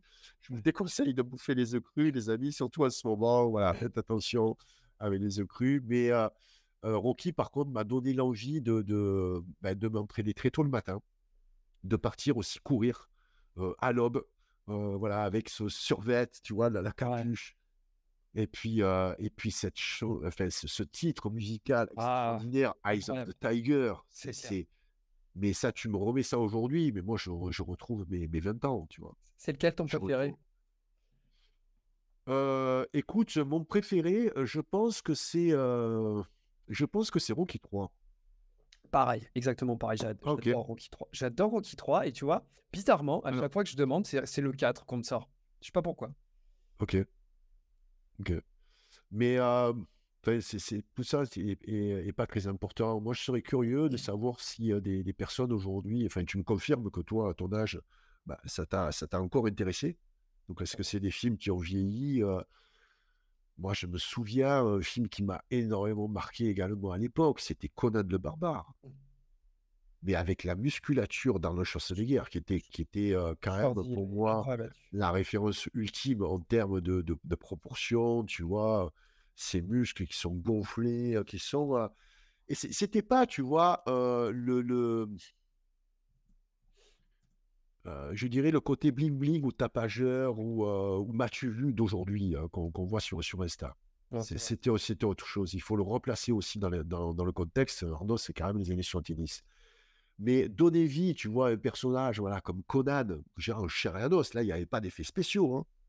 C'est Il n'y vrai. avait pas de combinaison, c'est pas Spider-Man, tu vois, avec un acteur squelettique, avec que des effets spéciaux. Là, c'était quand même un gars en chair et en os. Il avait un charisme qui a fait des émules, parce que je ne me serais pas donné à la musculation sans avoir connu voilà, Arnold et toute son équipe, tous ces bodybuilders incroyables des années 80. Donc, ça m'a donné le goût de l'effort. Totalement. Et il faut avoir toujours beaucoup de respect par rapport aux personnes qui vous donnent le goût de l'effort, le goût de vous surpasser. Euh, non pas avec des objectifs de être le plus beau, le plus fort ou le plus riche, mais juste vous surpasser pour rendre grâce au corps qui habite votre âme. C'est beau, c'est vrai. T'as raison. C'est fort ce que tu dis parce que on n'est pas ces animaux d'élevage à recevoir. On a aussi le désir en tant qu'être humain d'être actif, d'accomplir, tu vois, d'aller de l'avant, de penser. On souffre, mais on va au-delà de notre souffrance. On va aller chercher, on va aller aider. On a ce désir en nous. D'ailleurs, tu parlais de la religion catholique là-dedans. Il y a des traits. Ça y rejoint un peu. Et ces films-là, je trouve que c'est typiquement ça. Aujourd'hui, tu vois, tu es un super-héros, tu as des super-pouvoirs, tu sais pas pourquoi, c'est de l'acquis.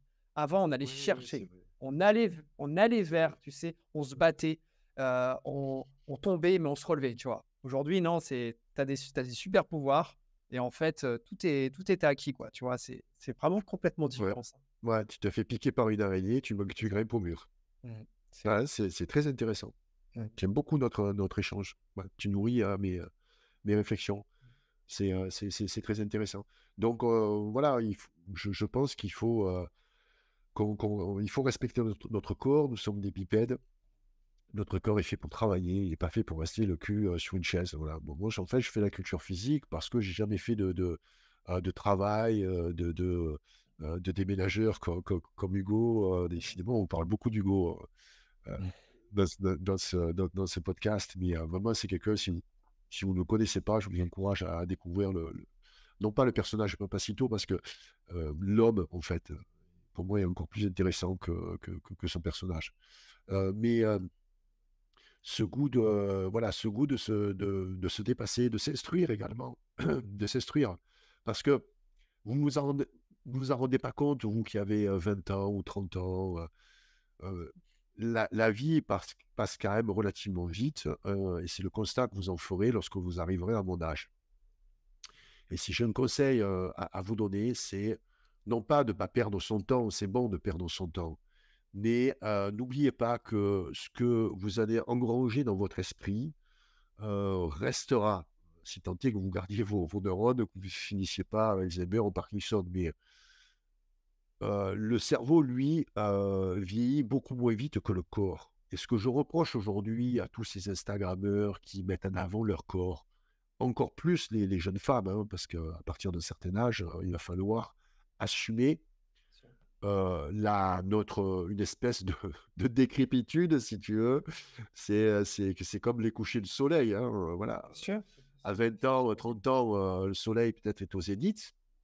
Et ensuite, il va falloir assumer, je dirais, le vieillissement, les rides, les cheveux blancs, etc.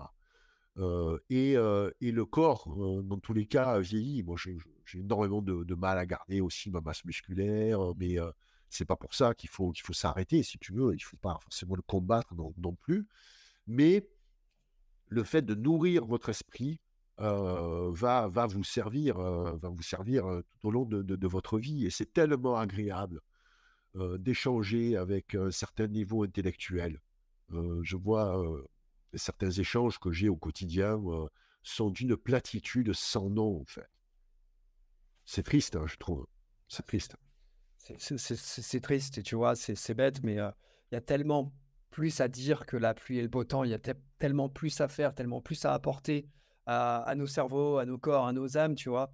C'est c'est d'une tristesse, on s'abreuve au quotidien. Enfin, moi, quand je vois les gens, je sais pas, tu prends le métro, tu vois les gens avec leurs écouteurs dans les oreilles, tu peux être sûr qu'à 90%, c'est de la musique, tu vois, qui va pas forcément être, en plus de la musique réfléchie, travaillée, et cetera. Ça va être fait, sur synthétiseur, très, très basique, si tu veux, c'est avec du Joule, quoi. Bon, bref, et il y a tellement plus à aller chercher. Voilà, on dit pas, enfin, ce que je pense qu'on est en train de dire, je pense que tu seras d'accord avec moi, on n'est pas en train de dire de tout le temps, s'abreuver de littérature scientifique, de lire, des ouvrages, et cetera.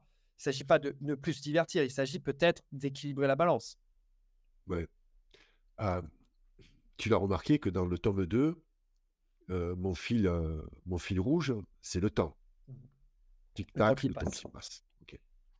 Le temps, c'est quelque chose qu'on ne peut pas acheter. Le temps passe de la même vitesse à la même vitesse pour tout le monde.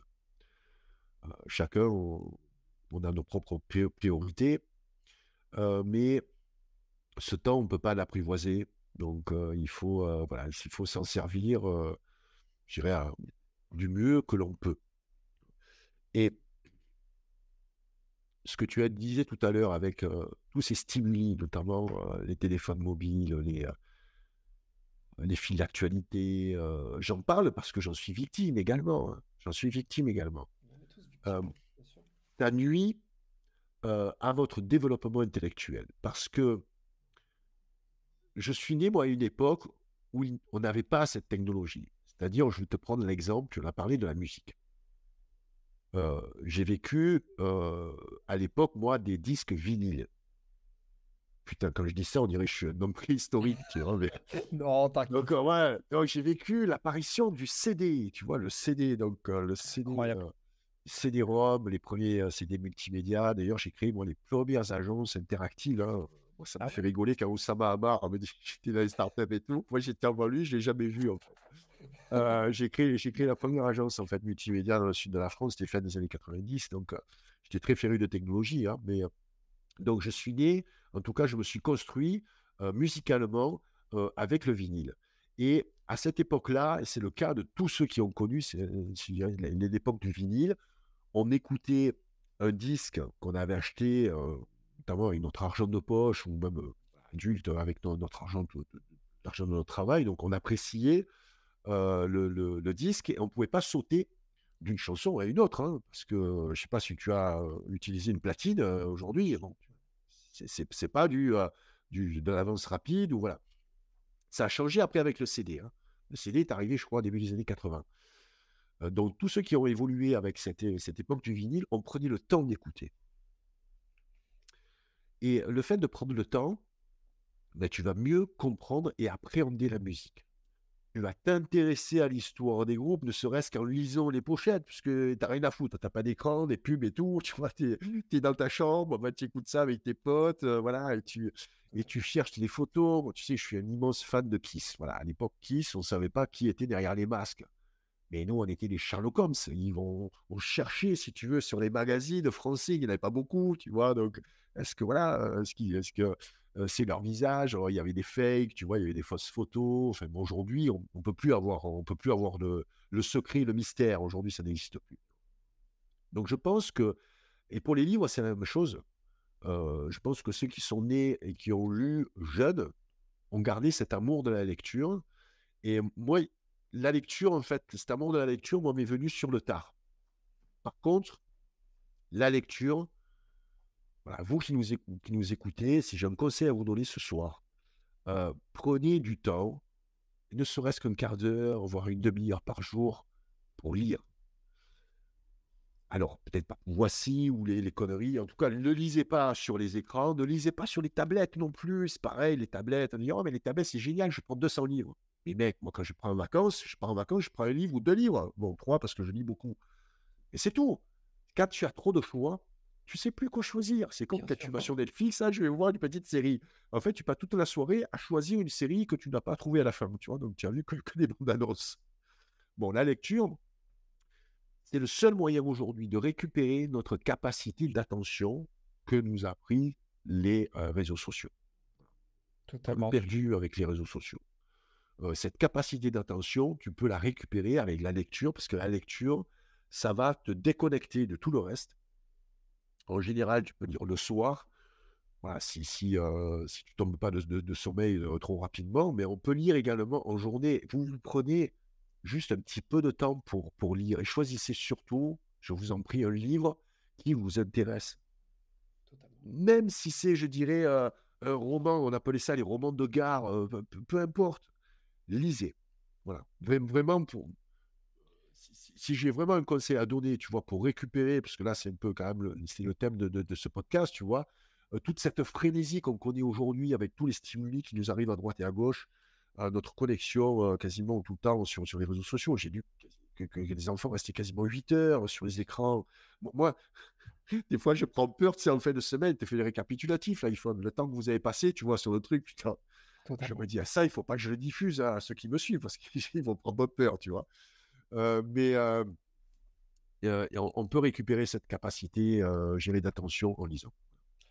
Et tu vois, il y a un truc qui est vachement intéressant que tu as dit. C'est même avec les livres, aujourd'hui, on a cette approche matérialiste. Moi, je connais beaucoup d'amis à moi qui vont dans une Fnac, par exemple, et qui vont acheter plein de bouquins, mais ils vont jamais les lire. Tu sais, on s'intéresse plus au contenant qu'au contenu. Ça, je trouve que ça en dit long parce qu'on a, tu vois, on a cette vision d'approprier un bien matériel parce que la première de couverture nous fait envie. Mais bordel, prenez un bouquin, achetez-en un et lisez-le. Et ensuite seulement achetez-en un autre si vous êtes. Voilà, enfin, moi je comprends pas cette logique. Bah écoute, moi, c'est mon principal défaut. C'est pour ça que je me rends plus dans les Fnac et tout. Chaque fois, je pars de la Fnac, j'achète des bouquins que je ne suis pas venu acheter, en fait. Moi, je Quand fais j'achète pareil. sur Amazon, je sais parce que je sais, voilà, je vais commander ce bouquin, je vais Ouais, commander ce truc, etc. Ou je commande directement, tu vois, chez l'éditeur, ou voilà, j'ai une demande, j'ai envie, je trouve et je suis livré à la maison. Mais quand je me rends, parce que j'adore ça, tu vois, dans les Fnac, parce que c'est un de nos partenaires pour les bouquins aujourd'hui. Moi, j'adore découvrir des choses, tu vois, et j'ai envie de tout acheter. bon, Parce que grave. je suis né avec ce monde dans le monde de l'image. Tu vois, pour moi, la couverture, ce qui a fait aussi le succès de mes livres, c'est ces couvertures qui se différencient des autres qui sont dans le même domaine. Mais là aussi, je peux donner un conseil. Tu vois, là, je suis entouré j'ai quasiment 4 bibliothèques autour, là, dans le bunker. J'en ai une, notamment une étagère, où j'ai les livres que je n'ai pas encore lus. Mais j'ai eu un coup de cœur, je les ai pris, je les ai mis. Eh ben, à un moment donné, je de vais les lire. avoir envie de les lire. Voilà. Donc, je suis quelqu'un également qui lit beaucoup et qui lit beaucoup de livres différents en même temps. Parce qu'il y a des moments, notamment en journée, c'est des livres qui sont en relation avec mon travail. Le soir, bah, tu parlais de Papacito, on peut lui faire la pub. Je suis en Ouais, train de lire, de relire en fait son tout premier qui est Carnet de guerre, excellent. qui est Alors, voilà, qui est magnifique. Je ne savais pas qui c'était, je dirais, il, il taille un costard en règle dès le premier chapitre à Emery Caron. Donc, je ne me rappelais plus en fait, tu vois. Donc, j'avais lu ça à l'époque, je crois qu'il a sorti en 2018. Euh, donc, il y a des livres aussi qui méritent d'être relus. Et je pense que, tu vois, sincèrement, mes livres méritent d'être relus. oui, Notamment le tome 2. Très souvent, on me dit: «Ah, j'ai dévoré vos livres.» Bah, ce n'est pas forcément un compliment pour un auteur, hein. Ça veut dire, oui, c'est un livre qui est addictif. Voilà. Mais je pense qu'il faut, là aussi, laisser son esprit se reposer pour, je dirais, digérer les enseignements qu'il y a dans mes livres. c'est comme un film en fait, tu sais, tu as des films, tu vas regarder, bon, tu vas les passer, tu vas les zapper, puis tu as ce film, tu vois, que tu regardes, qui va te marquer, qui va un peu changer qui tu es, et tu vas vouloir y revenir à chaque fois, tu vois? Ouais. Donc Et ouais, ouais, OK. Et puis et souvent, tu as, des films ou des livres, tu remarques des choses ou tu t'intéresses à des parties que tu n'avais pas remarquées, à la première, 1er visionnage ou à la première lecture. Ça peut arriver, voilà, donc il faut toujours, c'est pour ça que j'aime le livre physique plutôt que les e-books. Parce que pour moi, là, tu vois, je regarde ma bibliothèque, j'aime les couvertures, voilà, j'aime voir les choses réelles, qui sont Mmh. physiques. Mmh. Tout ce qui est virtuel, en fait, on a tendance à l'oublier.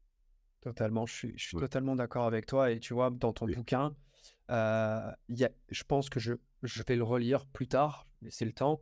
Il y a des choses que je verrai différemment, en avançant, tu vois, dans ma vie. oui, Notamment, là, je pense à ton entretien avec Devine, qui est très, très profond, qui m'a beaucoup marqué, tu vois? Et je pense que si je relis ça dans 5, dans oui. 10 ans, ça va me marquer encore différemment. Et tu sais que tu es quasiment le seul à avoir enfin, remarqué, à me parler de ce passage avec Devin Townsend. On peut dire qui est Devin Townsend, hein. C'est un immense musicien canadien, plutôt dans l'univers du métal. Pour non pas le caricaturer, je dis que c'est, ou le comparer à quelqu'un, je dis que c'est le Frank Zappa de la musique métal. Et encore, musique métal, c'est trop restrictif pour ce bonhomme qui est un véritable génie. J'ai eu un coup de cœur immense lorsque j'ai rencontré, c'était en 2010 avec Valérie.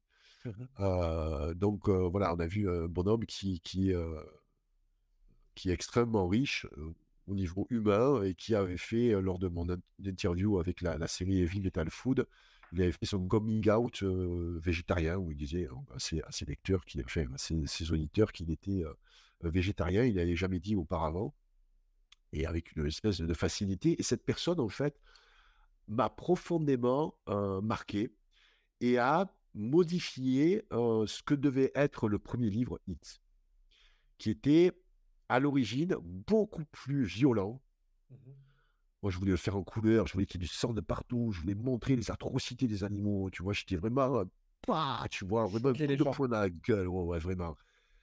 Et je lui ai dit, mais tiens, c'est étrange, pourquoi je ne savais pas, moi, qu'il était végétarien, tu vois. Je lui ai dit, mais pourquoi tu ne le dis pas comme ça ouvertement euh, Il me disait que lui était plutôt dans une démarche de séduction. Il dit, voilà, je te le dis, je le partage, je sais que ça va peser, on va le savoir, mais je le revendique pas. Voilà. Et ce que je reproche aujourd'hui aux végans, tu vois, ils sont pas dans la séduction des végans, ils sont dans l'agression. Ils se disent eux-mêmes agressés. Oui, mais tu es agressé parce que tu agresses.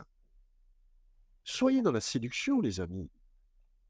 Et moi, je pense que c'est une. J'ai embarqué beaucoup de personnes, justement, grâce à cette. Non pas cette séduction, mais à cette non-culpabilisation. J'ai mangé de la viande, pourquoi je vais te reprocher? Et puis, si tu veux en manger, mange-en. Je te dis juste que tu manges de la souffrance si tu manges des animaux élevés en Mmh. élevage intensif, c'est tout. Tu vois, je dis pas plus. Mais il était toujours dans cette démarche de séduction et il a un petit, alors non pas adouci, parce que c'est quand même un livre bon, qui est relativement violent, le premier en tout cas sur la partie des animaux, mais il a modéré en fait ma violence initiale. Voilà, il a vraiment atténué. Il a vraiment atténué. Et je pense qu'il a eu raison de. Oh, il m'a pas donné de conseils. Hein. C'est juste à son contact que je Mhm. me suis dit, putain, mais ce mec, il a raison. C'est pas en agressant l'autre que tu vas le convaincre. Déjà, tu n'as pas à Totalement. le convaincre. Qui tu es pour convaincre l'autre? Qui tu es pour dire que ce que tu penses bien et que l'autre pense mal? Il y en a qu'un hein, qui a cette parole divine. Hein. Ok, on est d'accord. Donc, c'est un rejet de l'autre. Voilà. Comme ce que je reproche aujourd'hui aux LGBT, c'est d'être en rejet aussi des autres, tu vois, de profiter de cette, je dirais, de cette culpabilisation qu'ils revendiquent, à l'instar donc des végans, en disant ah, vous nous agressez, on est stigmatisé. Non, mais soyez juste dans la séduction. Moi, Tout ce à que fait. je vois du monde LGBT, excusez-moi, moi, ça me donne pas envie. Donc voilà, vivez tranquillement, vivez entre vous. Voilà, mais d'être tout le temps dans le prosélytisme, mais c'est. Voilà, pour moi, c'est quelque chose que je rejette. Donc, Devin Townsend, je te remercie d'en parler. C'est pour ça qu'il est de nouveau dans le tome 2. Hein. Dans le Mhm. tome 2, il dit voilà, il vaut mieux être je dirais, un guerrier dans son jardin qu'un jardinier dans une zone de combat. Hein. Totalement. Pourquoi je parle fort? Ben, parce que le monde aujourd'hui est violent. Donc, c'est pour ça que je fais de la musique qui est violente, parce qu'il faut qu'on m'entende. Ça m'a beaucoup marqué. Quand il a dit ça, ça m'a beaucoup marqué et tu vois, hem, il a parlé aussi des vibrations. Tu sais, chaque individu, de par son âme, de par sa façon d'être, Oui.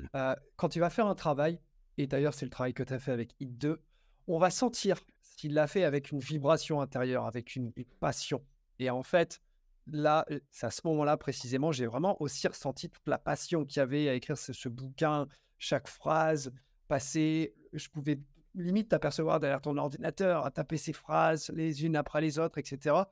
Et là, j'ai ressenti, tu vois, ces vibrations. C'est un peu, effectivement, c'est un peu métaphysique, dire ça comme ça, C'est bon. mais ça m'a beaucoup touché. Ça m'a beaucoup touché. C'était toujours dans la nuance. Et des fois, je me reconnais pas, tu sais, dans les discours à l'extrême gauche, à l'extrême droite, à droite, à gauche. J'aime bien juste me sentir connecté à d'autres âmes, tu sais. Et là, je m'y suis senti connecté. Et ça, c'était fabuleux à partir de ce moment-là. Ouais. Donc, il dit exactement la chose suivante, c'est voilà. Pour réveiller le monde, il ne faut pas avoir peur de faire du bruit. Et tu vois, volontairement, on a pris une photo qui est floue. Hein. C'est une Mmh. photo qu'a pris Valérie en concert. Parce que ça allait dans cette.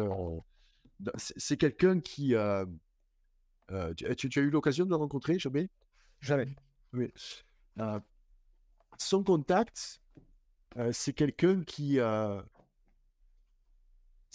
rayonne. Tu sens qu'il dégage quelque chose et quand tu le vois backstage, on dirait qu'il est en pyjama, quoi, tu vois. C'est pas du tout, il est pas du tout à Nicky Six, tu vois, ou Tommy Lee, ils sont super exubérants avec Motley Crue, mais euh, c'est quelqu'un qui est tellement humble et tellement dans la gratitude tu vois, et il est apaisant. Voilà, il est apaisant. Et quand tu le vois sur scène, tu te dis, tiens, c'est le même. C'est un des rares musiciens qui, lorsqu'il performe, il a toujours le sourire, en fait. La dernière fois que je l'ai vu, c'était à Marseille, en fait.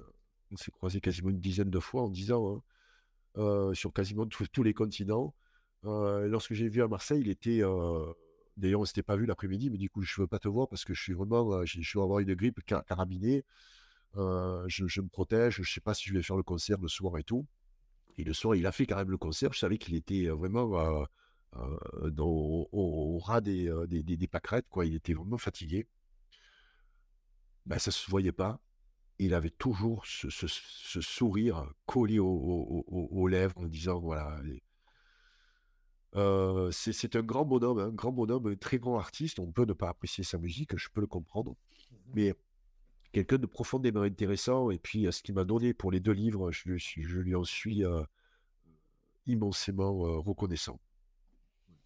En tout cas, c'est vrai qu'il y a une chaleur particulière à ce moment-là. Il y a eu un tournant. Après, il y a le fameux passage sur Pierre Rabhi. D'ailleurs, moi, Pierre Rabhi, je l'avais découvert dans un documentaire qui s'appelait Demain, tu sais, Oui, où il faisait cette fameuse, tu sais, sa fameuse citation, on nous met dans des boîtes, on vit dans des boîtes, on va travailler dans une boîte en prenant notre petite voiture, on va au bureau dans une boîte, et puis à la fin, on va se distraire en boîte, ouais, ouais, on va se distraire en boîte. et on finit dans une boîte, ouais. Ouais, et on finit dans une boîte et on n'est jamais au contact, de la nature, quoi. Et Et tu vois, je suis très, très fier, en fait, de ce texte-là, des boîtes. J'envisage peut-être d'en faire un format audio, tu vois, ou de le faire vivre différemment. Et en fait, c'était un texte que je lisais également à la fin de mon premier show conférence qui existe en DVD. Alors, j'ai sorti un DVD lorsque le DVD s'est arrêté, tu vois. Comme quoi, j'étais un peu largué au niveau technique. Mais là, le premier show conférence, enfin, la première tournée, s'appelait On est ce que l'on mange. Et ça a été tourné dans un théâtre en décembre 2015. Et à la fin, donc, je lisais ce texte donc, des boîtes. Et lorsque je l'ai écrit, je me suis senti investi, c'est un grand mot, mais tu sais, quelquefois, en tant qu'auteur, tu ne sais pas d'où viennent les mots, ou les pensées, ou les formules. Lorsque j'ai eu l'idée, tu vois, de développer cette histoire quand même qui est relativement courte, j'en ai fait trois pages, moi je l'ai vraiment nourri, tu vois. Ah ben, pour moi, c'était facile, ça coulait de source, et c'était vraiment, je voulais pas que ça fasse un copier-coller, tu vois, je voulais pas me servir comme ça de l'héritage de Pierre Rabhi. Pour moi, c'était vraiment une forme d'hommage, et j'en parle, tu vois, dans le texte, je veux dire, je cite Pierre Rabhi, tu vois, dans le texte, pour pas que je passe pour un plagieur, quoi. Mais c'était pour moi un moment fort, tu vois, dans l'écriture du 2. L'autre moment fort, bon, on dira pas ce que c'est, mais c'est le texte qui finit en fait ah, le livre. Voilà, magnifique, voilà. magnifique. C'est un autre moment fort que j'ai vécu là lors d'un enterrement d'une amie qui, grâce à elle, en fait, elle m'a donné un coup de pouce certainement involontaire, hein, puisque c'était la nièce d'Antoine Decaune, et j'avais rencontré s'appelle donc Violette Maza, et je l'avais rencontrée lors d'une toute petite conférence que je lui ai donnée à Chamonix. Et elle m'avait donc acheté un livre. Elle m'a dit, bon, c'est pour mon oncle, peut-être vous connaissez Antoine Decaune. Moi, Antoine Decaune, je suis fan, tu vois, déjà fan de musique, Rapido, les enfants du rock, etc. Tu vois, donc j'ai dû gaspiller 2 ou 3 livres parce que j'ai refait la dédicace, tu vois, 2, 3 fois, tellement j'étais, tu vois, ému. Et puis après, j'avais complètement oublié, tu vois, cette histoire-là. Et puis 3 mois après, Canal+ m'a appelé, je me rappelle, on a donné une conférence en Hollande. Et au départ, je pensais que c'était une plaisanterie, mais non, en fait, Antoine Decaune m'a invité au Grand Journal. Et c'était donc fin 2014. Et pour moi, ça a été un peu une récompense de ce travail accompli durant quasiment un an, hein, de promotion, de show-conférence et tout. Vraiment un cadeau, quoi, un cadeau béni du ciel. Et ça m'a permis d'avoir une exposition grand public, me sortir comme ça un peu des réseaux sociaux. Et ça a été le début, en fait, de la lancée de Hit. Vraiment, Mmh. cette émission du Grand Journal en 2014 a énormément contribué au succès du premier livre. Et c'est grâce donc à Violette, tu vois. Donc tout ça, ce sont des signes que nous envoie le destin. En fait, on a tous une légende personnelle, hein. On est tous voilà, sur cette terre pour une mission. À vous de la trouver.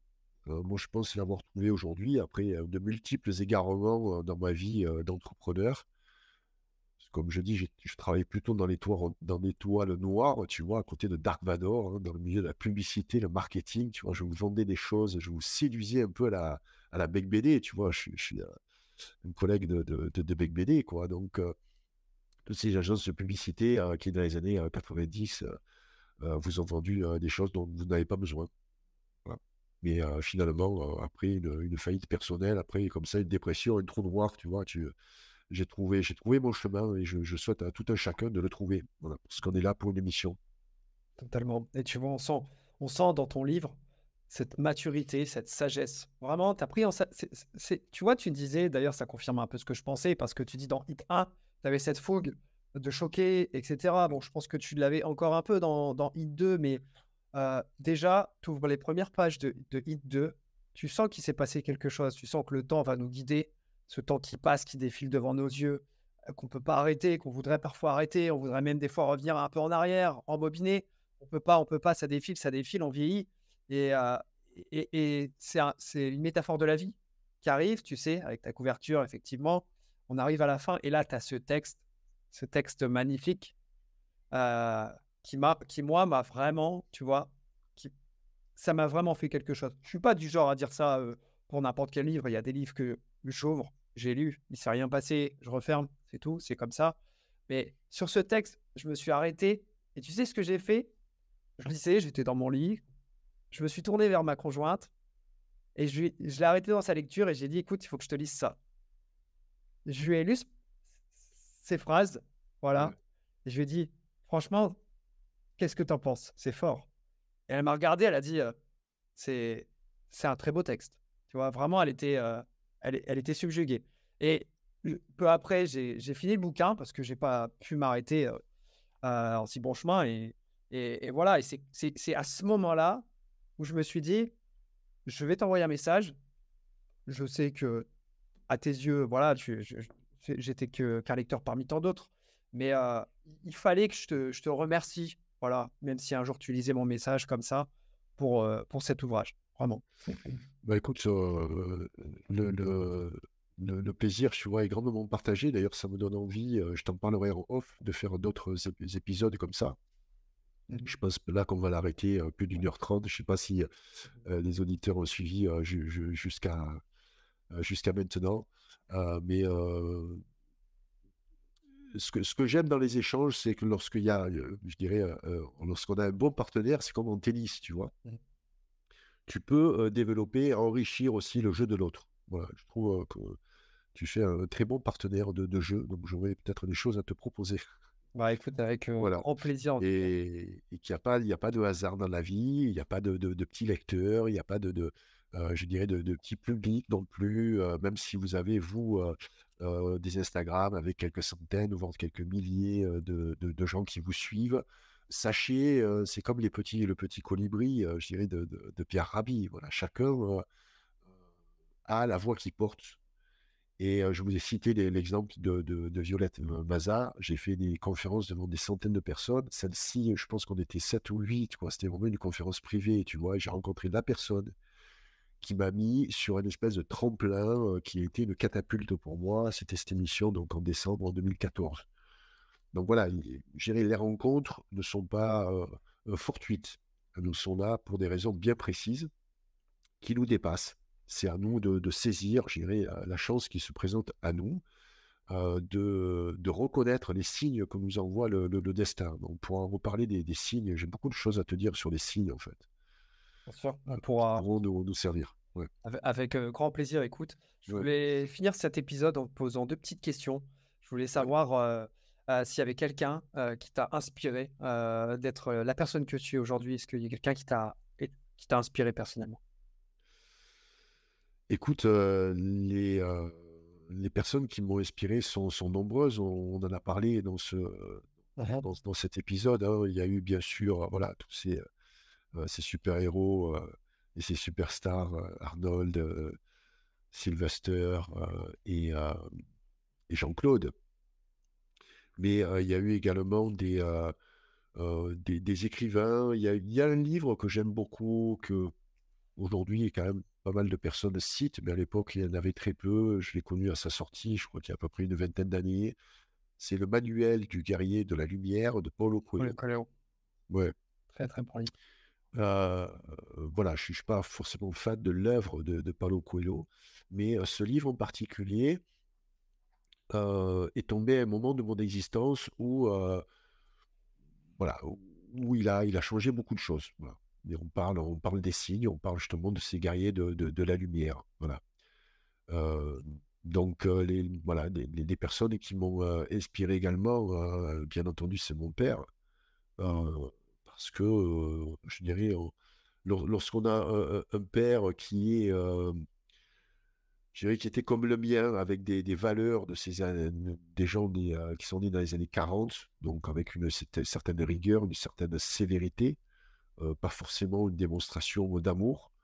Mais je pense que nos parents nous mettent sur un chemin. L'éducation est très importante. Et ensuite, c'est toutes les personnes qu'on va rencontrer également dans sa vie. Donc, je te dirais que j'ai pas forcément une seule personne là qui me vient à l'esprit. Je pense elles sont multiples. D'accord, d'accord. Et j'allais te poser la question si tu avais un livre à me conseiller. Donc, est-ce qu'on garde celui-là, Le Guerrier de la Lumière? Oui, tu peux garder Le Guerrier de la Lumière. Je pense c'est une lecture facile qui peut aussi interpeller, je dirais, des personnes. Ça ne parle pas forcément de religion, voilà, donc c'est plutôt une certaine forme de spiritualité. Ce sont des textes qui sont très très courts. Et d'ailleurs, Le Guerrier de la Lumière fait partie de ces livres-là que vous pourrez ouvrir au fil du temps, mais alors totalement au hasard. Vous allez chaque fois tomber sur quelque chose qui va vous interpeller, même si vous l'avez déjà lu par le passé.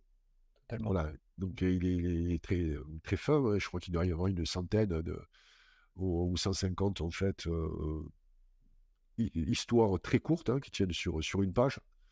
Et chaque page va peut-être vous interpeller. C'est un livre qu'on peut, comme ça, je te dis, ouvrir au hasard. Mhm. Voilà. Ouais, écoute. Et des livres, j'en ai beaucoup à te citer aussi, mon ami. J'ai une émission qui s'appelle Book, tu vois, que j'anime depuis Bon. 4 ans. Et des livres, Bah, je- il y en a beaucoup. Justement, Gilles, on peut te retrouver où aujourd'hui? Les gens qui nous auraient écoutés jusque-là, on peut te retrouver où? Donc, tu as Instagram, tu as ta chaîne YouTube. Ouais, principalement sur Instagram, la chaîne YouTube, voilà, c'est une chaîne qui est très ancienne, donc j'envoie des choses de façon assez ponctuelle, mais je dirais au quotidien, je suis plutôt actif sur Instagram. Sinon, je suis sur l'ensemble des réseaux, que ce soit X, que ce soit Facebook, même TikTok, tu vois, je suis même sur TikTok. Quand j'ai su que Michel Simès y était, je me suis dit, il faut que j'y aille aussi sur TikTok. Voilà. J'ai un compte LinkedIn que je ne me sers pas parce que j'aime pas trop je dirais, cet entrepreneuriat. Je trouve qu'il n'y a que des mythomanes, en fait, de partout. Totalement. Moi, personne de ma génération, moi, ça me choque, en fait. J'ai fait tellement de choses que j'ai peur des fois d'en parler. J'ai peur de passer pour un mythomane, tu vois. Et je me dis, il y en a qui racontent des histoires extraordinaires et qui n'ont pas vécu le 10e de ce que j'ai vécu. Voilà. Donc, j'ai beaucoup encore de choses à dire. Mais voilà, si vous avez Instagram, le mieux, c'est de me suivre sur mon Instagram. Et puis, si vous voulez participer activement à mon travail, venez rejoindre l'IKEA. D'ailleurs, tu es cordialement invité, Nico, à venir dans le Hit Club. Je pense que les émissions vont vraiment beaucoup t'intéresser. Bah, Dans des écoute. émissions que je produis en public et personne ne voit en fait ce que je produis dans le club. Et là, depuis 4 ans, je te dis, on a reçu de sacrés clients, hein.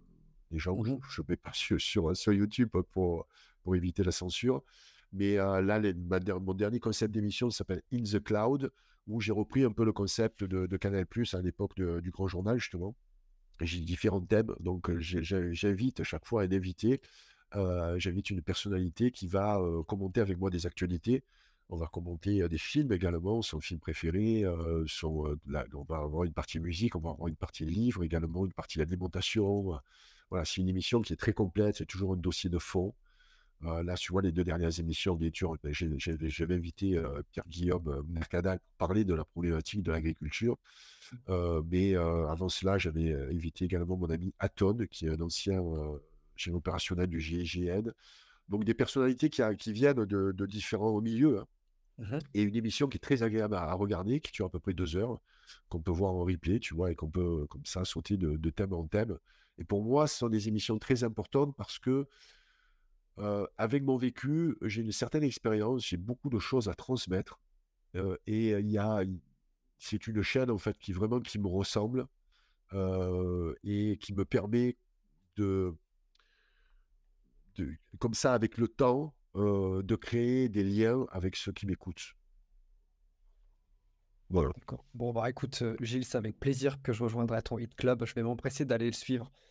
Et en tout cas, je te remercie vraiment. C'est un honneur pour moi d'avoir eu l'occasion d'avoir cette discussion avec toi. Et puis, si à l'avenir, tu es tenté pour un nouveau podcast, moi, ce sera avec grand plaisir. Donc voilà, je rappelle à ceux qui nous écoutent que vous pouvez vous procurer ces deux pépites, voilà, qui sont très, Donc, très. je te donnerai l'adresse de ma boutique, en fait, puisqu'on Mhm. les expédie d'ici. Et puis, voilà, tous ceux qui commandent et qui demandent une dédicace, je fais une dédicace également. Mhm. Donc je préfère bien sûr les vendre en direct, sinon vous pouvez les trouver sur Amazon ou sur la Fnac. Bon, bah, encore merci à toi, Gilles. Et Merci Nicolas. bah, c'est moi qui te remercie et à vous qui nous écoutez. Si vous nous avez écoutés jusque-là, je vous remercie vraiment de nous avoir suivis au travers de cet échange passionnant. Et je vous invite à nous suivre sur les différentes plateformes. On est sur les plateformes de podcast, mais aussi sur YouTube ou Instagram. Merci à vous et puis bah, à bientôt, Gilles, et merci encore. Salut, salut à vous tous. Salut.